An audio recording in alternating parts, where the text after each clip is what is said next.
Congress party జాగృత నాయకత్వం జాగృత నాయకత్వం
అనుభవించిన బాధను తలచి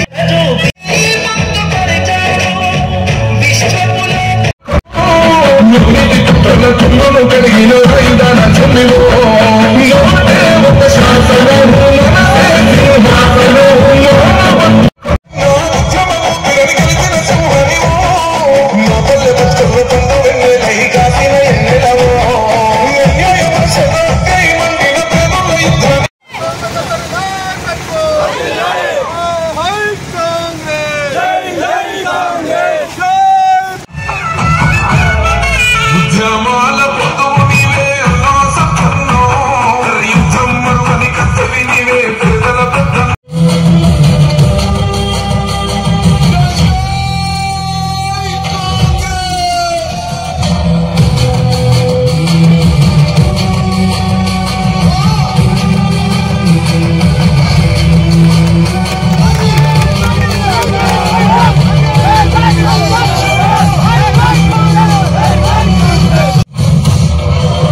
ఎందుకంటే జై బాపు, జై భీమ్, జై సంవిధానం అంటే ప్రజలకు ప్రయోజనం కొరకు గ్రామ గ్రామాల బాధ్యతలతో జనాలను మేలుకొల్పాలనే ఉద్దేశంతో రావడం జరిగినది. జై బాపు అంటే మన పొదలు పెట్టింది మహాత్మా గాంధీజీ ఉప్పు పాదంతోనే సత్యాగ్రహంతోనే ఉప్పు సుధాకర్ పెట్టి ఇండియా ఉద్యమం తీసుకొని మన దేశాన్ని స్వతంత్రం తీసుకొచ్చి మన జాతి పిత మహాత్మా గాంధీని బీజేపీ నాయకులు వాళ్ళ రూపం మాపాలని ఈ దేశంలో మన చట్టం లేకుండా చేయాలనే ఉద్దేశంతో ఎన్నో కుట్రలు చేస్తున్నారు. అలాగే మనకు రాజ్యాంగం రాసింది బిఆర్ అంబేద్కర్ గారు. అయితే రాజ్యసభలో అమిత్ షా అనే నాయకుడు అంబేద్కర్ గురించి మాట్లాడితే ఓకే మీరు అంబేద్కర్ అని మాట్లాడుతున్నారు, ఈ అంబేద్కర్ పేరు తీసుకునే బదులు ఒక దేవునికి పూజ చేసుకోండి, మీకు రక్షణ మిగులుతాయని అవగాహన మాట్లాడడం జరిగింది. మరి ఆనాడు అంబేద్కర్ గారు రాజ్యాంగం రాయకపోతే మనకు ఈ సమాజంలో తల ఎత్తుకొని తిరిగే వాళ్ళమా, ఈ రిజర్వేషన్ ఉండేటిగా మన పిల్లలు కానీ మన భవిష్యత్తు కానీ ఈ దేశంలో మనం ఆగేదా? మన ఆ రాజ్యాంగం ప్రకారంలో మన హక్కుల గురించి పోరాడుతూ మన పిల్లలు ఈ రోజున ఎన్నో ఉన్నతమైన చదువు చదువుకొని డాక్టర్లుగా, ఇంజనీర్లుగా, ఐఏఎస్లుగా, ఐపీఎస్లుగా చాలా మంది ఉద్యోగం సంపాదించుకున్నారు. ఈ రోజు మన గ్రామానికి ఒక వార్డు మెంబర్ కానీ, ఒక సర్పంచ్ కానీ, ఒక ఎంపీటీసీ కానీ, ఎమ్మెల్యే కానీ ఏ పని పొందాలన్నా రిజర్వేషన్ ఉండడం వల్లనే ఈ రోజు మనకు నాయకులుగా చలామణి అవుతున్నాం. మరి ఆ రోజు ఏ మనిషికైనా, ఉన్నతమైన మనిషికైనా ఒకే ఓటు, గుండెలో ఉండే మనిషికైనా ఒకే ఓటు హక్కును కల్పించి ఈ రాజ్యాధికారం రాజ్యంలో పడుగు 15 వర్గాల వారు ఈ రాజ్యాన్ని పరిపాలించుకోవాలనే ఉద్దేశంతో ఆ రాజ్యాన్ని రచించి చట్టాలను పొందుపరిస్తే ఇలా మనము గౌరవంగా ఈ వీధులలో తిరగలుగుతాము. దీనికి ముఖ్య కారణము బాబాసాహెబ్ అంబేద్కర్ గారు. అంబేద్కర్ గారు చదవాలనే ఈ రోజు మనము ఈ విధంగా నడుస్తున్నామనే ఉద్దేశం మనందరూ గ్రహించాలి. అలాగే జై సంవిధానం అంటే రాజ్యాంగం అనే ముక్కును మనము అందరూ కానీ కాపాడుకోవాలి, కాపాడుకొని దాన్ని రక్షించుకోవాలి. రక్షించకపోతే నా రాజ్యాంగం లేక ముందు మనుధర్మం ఉండే, మనుధర్మం అంటే పెద్దంగారి వ్యవస్థ. వాళ్ళు ఆడిందే ఆట వాళ్ళ చెప్పు కాళ్ళ మీద ఉప్పు బాగుందని అరగదొచ్చి వ్యక్తి సాగి చెప్పిన వాళ్ళు. మరి ఈ రోజు ఈ రాజ్యాంగంలోనే మనం ఇన్ని హక్కులు వచ్చినాయి. మనం ఈ దేశంలో కానీ ఈ రాష్ట్రంలో కానీ మనం అందరూ వెళ్ళాలనుకున్నాము. దానికి అంబేద్కర్ చేసిన కృషిది. అందుకే బాపూజీ కానీ, అదే మహాత్మా గాంధీ కానీ, అంబేద్కర్ గారు కానీ రాజ్యాంగాన్ని కాపాడుకున్న బాధ్యత మన అందరి పౌరుల పైన బాధ్యత తెలియజేస్తూ ఈ అవకాశం మీ అందరికీ ధన్యవాదాలు. Thank you. కార్యక్రమంలో భాగంగా ఏఐసిసి ఆదేశాల మేరకు ఈ దేశం కోసం ప్రాణాలర్పించినటువంటి కుటుంబం నుంచి వెళ్ళి సోనియా గాంధీ గారు, రాహుల్ గాంధీ గారు మరియు ప్రియాంక గాంధీ గారు, ఏఐసిసి అధ్యక్షులు మల్లికార్జున ఖర్గే గారి ఆదేశాల మేరకు మన రాష్ట్ర కాంగ్రెస్ పార్టీ అధ్యక్షులు మహేష్ కుమార్ గౌడ్ గారు, ఈ రాష్ట్ర ముఖ్యమంత్రి రేవంత్ రెడ్డి గారి ఆదేశాల మేరకు మరియు మన జిల్లా కాంగ్రెస్ పార్టీ అధ్యక్షులు మరియు మన శాసనసభ్యులు డాక్టర్ కల్వకుంట్ల గారి ఆదేశాల మేరకు ఈ జిల్లా మంత్రివర్యులు పొన్నం ప్రభాకర్ గారు జిల్లా శ్రీనివాస మేరకు జై సంవిధాన్, జై బాబా కార్యక్రమాలు ఈరోజు నిజాయితీగా వచ్చినటువంటి గౌరవనీయులు పార్టీ మండల అధ్యక్షులు నందగిరి రవీంద్రసారి గారు మరియు తాళ్ళపల్లి సంపత్ గౌడ్ గారు, మళ్ళీ ఓదలి యాదవ్ గారు, మయాకరం అధ్యక్షులు, మహిళా కాంగ్రెస్ అధ్యక్షురాలు, యూత్ కాంగ్రెస్ అధ్యక్షులు మరియు బీసీసీఎల్ అధ్యక్షులు, కాంగ్రెస్ కార్యకర్తలు మరియు మా గ్రామ అధ్యక్షులు చిరంజీవి గారు, నా ఊరి గ్రామ ప్రజల అక్కా చెల్లెలందరికీ నేను మనస్ఫూర్తిగా హృదయపూర్వక నమస్కారం తెలియజేస్తూ, కాంగ్రెస్ పార్టీ అధికారంలోకి వచ్చే కంటే ముందే నేను ఇక్కడ సర్పంచ్గా పోటీ చేసి గెలిచిన, మొట్టమొదటి గ్రామ పంచాయతీని మొట్టమొదటి సర్పంచ్ చేసిన. ఈ డాక్టర్ సాబ్ గెలిచినాక అన్న మా చిన్న ఊరని మేము వచ్చిన మీటింగ్ అడిగినందుకు 6,11,00,000 రూపాయలతోటి శ్రీరాములపల్లి పండెంపల్లికి రోడ్డు శాంక్షన్ చేసిండు. ఈ సంవత్సరం 50 లక్షల రూపాయల సిసి రోడ్లు పల్లెకి పెద్ద గ్రామాలు కాదని మన మాట అంగీకరించిన డాక్టర్ బాబు మరోసారి గ్రామోదర ప్రత్యేక కృతజ్ఞతలు మీ అందరికీ కూడా దాదాపుగా 2 లక్షల లోపు అందరూ జరిగింది. మిగతాయి కూడా త్వరలో దొరుకుతాయని మేము ఆశిస్తున్నాం. అయితే కూడా దాని మీద కూడా మీరు ఎవరు సిద్ధపడద్దు. కాంగ్రెస్ పార్టీ అధికారంలోకి వచ్చేసరికి ఏదో ఉంది మొత్తం అని చెప్పి కేసీఆర్ అన్ని చూపించండి, మొత్తం అప్పులు తెచ్చిపోయిండు. ఆ అప్పులు తెచ్చడానికి ప్రతి నెల జీతాలు ఇచ్చే పరిస్థితి ఉన్నది. కాబట్టి క్రమక్రమంగా రుణమాఫీ అవుతుంది. మీ అందరికీ డబుల్ బెడ్రూమ్ ఇల్లు వస్తాయి. ఏం లేని వాళ్ళకి మొట్టమొదటిస్తాం, తర్వాత అందరికీ ఇస్తాం. ఇంకా 3 సంవత్సరాల చిల్లర ఉంది, మనకు 4 ఏళ్ళు ఉన్నది. 4 ఏళ్ళ ప్రతి ఒక్కరికి డబుల్ బెడ్రూమ్ ఇల్లు వస్తాయి, పెన్షన్లు వస్తాయి, పెన్షన్లు వస్తాయి. ప్రతి ఒక్కరికి వస్తాయి. దయచేసి ఏది కూడా రాదని పెన్షన్ పడకుని రేషన్ బియ్యం కూడా సన్న బియ్యం కాంగ్రెస్ పార్టీ ఈరోజు ఇచ్చింది. మనందరం చెప్తున్నాం. అందరికీ ప్రత్యేక కృతజ్ఞతలు ఈ కార్యక్రమం విజయం చేసినందుకు. థ్యాంక్ యూ అన్న. జై సంవిధాన్, జై బాపు, జై భీమ్, జై సంవిధాన్ ప్రోగ్రాం 2వ తారీఖు నాడు మన గౌరవ ఎమ్మెల్యే కవంపల్లి సత్యన్న గారి చేతుల మీదుగా మానకొండలో ప్రారంభమై గ్రామాన యాత్ర కొనసాగుతూ ఈరోజు పెద్దూరు గ్రామానికి వచ్చినందుకు సహకరించిన గ్రామ ప్రజలకు, కాంగ్రెస్ పార్టీ నాయకులు అందరికీ, మండల నాయకులందరికీ ధన్యవాదాలు చెప్తూ మరి ఈ యాత్ర ముఖ్య ఉద్దేశం స్వాతంత్రం తీసుకొచ్చిన గాంధీజీ గారు, రాజ్యాంగం రచించిన అంబేద్కర్ గారు కొన్ని మతతత్వ పార్టీలు పార్లమెంట్లో అవహేళనగా అవమానపరిస్తే మరి వారి ధీటుగా వారికి సమాధానం చెప్పే ఉద్దేశంతో ఏఐసిసి ఖార్గే గారు, రాహుల్ గాంధీ గారు, మన ముఖ్యమంత్రి రేవంత్ రెడ్డి గారు, మన ఎమ్మెల్యే కవంపల్లి సత్యన్న గారు ఇచ్చిన సూచన మేరకు ఈ యాత్ర మండలంలో జరుగుతూ ఉన్నది. మరి వాళ్ళు కష్టపడి శాంతియుతంగా స్వాతంత్రం తీసుకొచ్చి మరి ఈరోజు మనం స్వేచ్ఛగా బతుకుతున్నామంటే గాంధీ గారి చల్వ.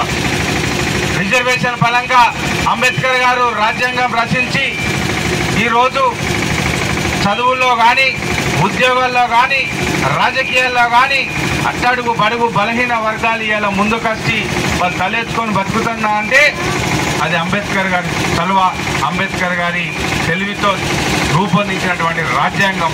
మరి ఇంతటి గొప్పటి వ్యక్తులను మతతత్వ పార్టీలు వ్యతిరేకిస్తే వారి ధీటుగా సమాధానం చెప్పడానికే, వారి ఉన్నతిని కాపాడడానికి ఈ యాత్ర కొనసాగిస్తున్నాం.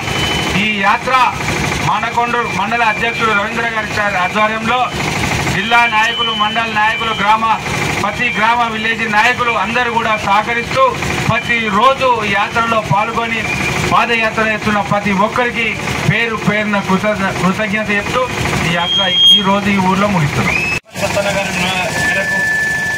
ఈ పాదయాత్ర ఈ నెల 2వ తారీఖు నుంచి ప్రారంభం జరిగింది. ఈరోజు మన నిజాయితీగూడెం రావడం జరిగింది. దీనికి ముఖ్య అతిథులు మన నందగిరి రవీంద్రచారి గారి మండల అధ్యక్షుడు, మన తాళపల్లి తప్పకొండ చైర్మన్, వైస్ చైర్మన్ గారు, బీసీసీఎల్ అధ్యక్షులు, యూత్ ప్రెసిడెంట్ గారికి, పేరు గ్రామ శాఖ అధ్యక్షుడు, మహిళా సంఘం అధ్యక్షుడు దేవేంద్రక్క గారికి, ముఖ్యంగా సర్పంచ్ గారికి, అందరికీ గ్రామ ప్రజలకు, అక్క చెల్లెలందరికీ పేరున అభినందనలు. ఈ ముఖ్యంగా ఇది ఎందుకు అనంటే దేనికోసం ఈ జై భీమ్, జై బాపు, జై సావేదా పథకం ఎందుకు అనంటే ఈ ప్రతి ఒక్కరికి తెలియజేయడం దేనికోసం అంటే మనము స్వాతంత్రం వచ్చింది ఇప్పటికీ 100 సంవత్సరాలు అవుతుంది. దీనికి మహాత్మా గాంధీ అన్నట్టయితే స్వాతంత్రం కొట్లాడి తెచ్చారు. దానికోసం వాళ్ళని దేవుళ్ళు చేస్తారు, మతోన్మాదులు పార్టీలు. ఈ అంబేద్కర్ గారు ఏంటి అంటే అంబేద్కర్ గారు ప్రతి ఒక్క చిన్న ఎవరికి గరీబు బలిసిన వాళ్ళకు ఎవరికైనా రాజ్యాంగంలో జాబులు ఉండాలన్నా, మీకు మళ్ళొకటి ఏంటంటే ఈరోజు మన ఊళ్ళో వార్డ్ మెంబర్ కావాలన్నా, సర్పంచ్ కావాలన్నా, ఒక మహిళ ఇక్కడి నుంచి కరీంనగర్ పోవాలన్నా, ఏడికి పోవాలన్నా దానికి హక్కులు కల్పించేది మన బాబాసాహెబ్ అంబేద్కర్ గారు. దీనికి ఈ బీజేపీ వాళ్ళు, ఈ బీఆర్ఎస్ వాళ్ళు వీళ్ళందరూ దొంగలు. ఏంటి అంటే అది మనము ఎక్కడి నుంచి ఇప్పుడే కాదు, మనము పుట్టినా పుట్టకుండా మన తాతల కాంచాలి దేవుణ్ణి కోరుతాను. ప్రతి ఊళ్ళో ఉంది. మైసమ్మాని, కోసమ్మాని, రాముడు అని, శ్రీరాముడు అని, వెంకట ఏదో ఒక దేవుడు. మనం ఈ రోజే కొలుస్తాం దేవుళ్ళకు. ప్రతిరోజు ఎక్కడి నుంచే కొలుస్తాను. కాకపోతే ఈ మద్దతు ఇచ్చి పార్టీలు ఏంటంటే రెచ్చగొట్టడం. బీజేపీ ఉంటే ఇది, రాముడు ఉంటే అది, మనం ఇప్పుడే మొక్కుతున్నాం. ఎప్పటి నుంచో మొక్కుతున్నాం. దీనికి అందరూ సహకరించి మాకు మీరు సహకరించగలరు. ఎందుకంటే కాంగ్రెస్ పార్టీ కార్యకర్తలు మేమున్నాం. మీకు ఊళ్ళో ఏ ఆపదికైనా సంపదికైనా మేము రేపటి కల్లా వార్డు మెంబర్లే కావచ్చు, సర్పంచ్లే కావచ్చు, ఎంపీటీసీలు కావచ్చు, మీరందరూ మాకు కొంచెం సహకరించుడి. మీకు మేము ఏ విధంగా సహకరిస్తామో అందరికీ థ్యాంక్స్.